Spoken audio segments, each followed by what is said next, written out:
नमस्कार दोस्त, आज हम एक दिल को छू जाने वाली कहानी लेकर आए। रजीत ने डोरबेल को कई बार बजाया लेकिन दरवाज़ा नहीं खुला तो उसे थोड़ी चिंता हुई। फिर उसने अपने बैग में रखी हुई चाबी को निकालकर दरवाज़ा खोला। अंदर गया तो देखा उसकी पत्नी शीतल बिस्तर पर पड़ी हुई थी। क्या हुआ शीतल, तुम ऐसे लेटी क्यों हो? कब से घंटी बजा रहा था? शीतल हड़बड़ी से उठते हुए बोली, मुझे माफ़ कर दो, मैंने नहीं सुना। पता नहीं क्यों अचानक से पेट में दर्द शुरू हो गया। कितनी बार समझाया है कि बाहरी चीज़ मत खाया करो, पर तुम्हें तो बाहरी चाट फुलके खाने का बस मौका मिल जाए। यह लो, दवा खा लो, आराम मिल जाएगा। शीतल के पेट में दर्द काफ़ी समय से हो रहा था। दवाइयाँ खा लेती तो 2-3 दिन आराम मिल जाता, लेकिन फिर से दर्द स्टार्ट हो जाता। रजीत कहता कि चलो एक दिन डॉक्टर को दिखा दूंगा। कभी यह काम कभी वह काम, तो कभी मीटिंग के चक्कर में 2 महीने बीत गए। एक दिन फिर से शीतल के पेट में दर्द इतना बढ़ा कि उसे एडमिट करना पड़ गया। फिर डॉक्टर ने जांच लिखी। अब शीतल की रिपोर्ट आने वाली थी। रजीत ऑफिस से सीधा हॉस्पिटल गया, रिपोर्ट लिया, लेकिन जब रिपोर्ट देखा तो खुद को संभाल ही नहीं पाया। उसकी पत्नी को लास्ट स्टेज पर लीवर कैंसर था। डॉक्टर ने रजीत को संभालते हुए कहते हैं, देखिए रजीत जी, अब आपकी पत्नी को बचाना मुश्किल है। उनके पास ज़्यादा समय नहीं है। लेकिन डॉक्टर, आप ऐसा नहीं कह सकते। मेरी पत्नी को कुछ नहीं होगा, मैं उसे कुछ नहीं होने दूंगा। और रोने लगा। डॉक्टर ने रजीत के कंधे पर हाथ रखते हुए कहा, काश मैं आपकी पत्नी को बचा पाता, पर अब कुछ नहीं हो सकता। आपने आने में बहुत देर कर दी। रिपोर्ट लेकर रजीत सीधे मंदिर जाता है। मंदिर की सीढ़ियों पर बैठकर रोने लगता है और कहने लगता है, क्या कमी थी शीतल में? आपकी पूजा में हर दिन आपको भोग लगाकर तभी खाती थी। कोई त्योहार आए सबसे पहले आपको ही चढ़ावा चढ़ाती थी। आप उनके साथ क्यों अन्याय कर रहे हैं? क्यों भगवान, क्यों? गलती मेरी है, मुझे सजा दीजिए। उसे क्यों सजा दे रहे हैं? 2 महीने में पेट में दर्द हो रहा था। अगर मैं पहले डॉक्टर के पास ले जाता तो शायद अपनी शीतल को मैं बचा पाता। काश मैंने देर ना की होती। खुद को बार बार कोस रहा था। रजीत बहुत देर तक वह मंदिर की सीढ़ियों पर बैठा रहा। हिम्मत ही नहीं हो रही थी कि घर जाने की। क्या कहूँगा अपनी शीतल से? थोड़ी देर बाद हिम्मत करके घर पहुँचता है। शीतल दरवाज़ा खोलते ही बोलती है, अरे आप इतने लेट क्यों आए? और रिपोर्ट मिली? क्या निकला था रिपोर्ट में? लगातार सवाल कर रही थी शीतल, तुम्हारी रिपोर्ट में। ओह, अरे आप क्यों? क्या बताओगे? मुझे पता है कि मुझे कुछ नहीं होगा। सही कहा ना? बस पता नहीं कहाँ से यह मेरे पेट में दर्द शुरू हो गया था।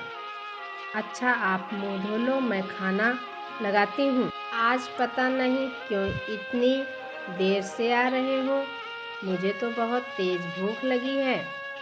रजीत शीतल को बताना नहीं चाहता था। उसने अपने आंसुओं को रोक रखा था। अगले ही दिन रजीत बोला, सुनो शीतल, तुम कह रही थी ना वैष्णो देवी जाने को, कल ही हम चलेंगे दर्शन के लिए।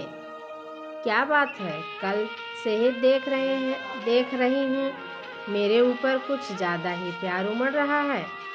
मैं कुछ भी कह रही हूँ मान जा रहे हो। बात क्या है? रजीत ने बात को टालते हुए कहा, तुम पत्नियों को हर बात पर शक करने की आदत होती है। अच्छा, अब चलो तैयारी कर लो। अगले दिन वह दोनों वैष्णो देवी के दर्शन के लिए निकल पड़े। वहां पहुंचकर उसने नंगे पांव चढ़ाई शुरू की, जबकि शीतल को हेलीकॉप्टर से भेज दिया। माता रानी से रंजीत बस यही प्रार्थना करता कि माँ कुछ ऐसा चमत्कार कर दे कि मेरी शीतल मुझे छोड़कर ना जाए। मैं जी नहीं पाऊँगा उसके बिना। मैं अपनी पत्नी से बहुत प्यार करता हूँ। माँ, परिवार के नाम पर एक ही वही तो जीने का आसार है, उसे भी छीन लोगे। दर्शन करके दोनों घर आ गए। दूसरे दिन रंजीत ऑफिस के लिए निकलने लगा कि तभी हॉस्पिटल से फ़ोन आया कि शीतल जी की रिपोर्ट बदल गई थी। जो रिपोर्ट आपके पास है वह शीतल जी की नहीं है। लास्ट नेम एक जैसे होने की वजह से रिपोर्ट बदल गई थी। क्या सच कह रहे हैं आप? हॉस्पिटल आकर सही रिपोर्ट ले जाएं और दूसरा वाला रिपोर्ट लेते आएं। जी ठीक है। तो क्या शीतल की रिपोर्ट नॉर्मल है? नॉर्मल तो नहीं, पर शीतल जी को कैंसर नहीं है। किडनी के पास स्टोन बन गए हैं, जिनकी वजह से दर्द रहता है, और यह डरने वाली बात नहीं है। कुछ महीने दवा रेगुलर करेंगे तो स्टोन गल कर निकल जाएगा। मतलब मेरी शीतल को कैंसर नहीं है। रंजीत की खुशी का ठिकाना नहीं था। यह तो वैष्णो माता का ही चमत्कार है। वह मंदिर में जाकर माता रानी का शुक्रिया अदा करता है। पिछले एक हफ्ते से शीतल को खोने का डर जो था मन में, आज उससे मुक्ति मिल गई। और एक सबक थी कि कभी भी शीतल के किसी शरीर के अंग की तकलीफ को अनदेखा न करें। कहीं बात में छोटी सी तकलीफ किसी बीमारी का विशाल रूप ले ले तो बस पछताना ही पड़ेगा। जैसे ही फ़ोन रखकर कमरे से निकलकर शीतल आई और बोली, जब दर्शन करने गए थे तो आप बड़े दुखी लग रहे थे और आज आप बहुत खुश लग रहे हैं। आखिर बात क्या है? आपके इस रवैये से मुझे बड़ी आपकी चिंता हो रही है। रंजीत ने उसे गले लगा लिया। आप तो मुझे ऐसे गले लगा रहे हैं जैसे मैं आपको छोड़कर जाने वाली थी। रंजीत ने शीतल के ओठों पर हाथ रखकर कहा, कभी मुझे छोड़कर जाने की बात मत करना। और हाँ, तुम्हारी रिपोर्ट में सब कुछ ठीक है, सिर्फ तुम्हारे पेट में पथरी हो गई है और अस्पताल से जाकर दवाइयाँ लेकर आता हूँ। रंजीत के बिहेवियर को शीतल बिल्कुल समझ नहीं पा रही थी और न ही रंजीत ने उसे समझाने की कोशिश की। दोस्तों, ज़िंदगी का भरोसा नहीं है, आज हैं कल नहीं, इसलिए जो भी पल मिले हैं उसे खुशियों से भरकर जी ले। आपको आज की हमारी कहानी कैसी लगी कमेंट करके ज़रूर बताइए। पसंद आए तो लाइक और शेयर ज़रूर कीजिएगा। अच्छी अच्छी कहानियों के लिए चैनल को सब्सक्राइब करिएगा। धन्यवाद।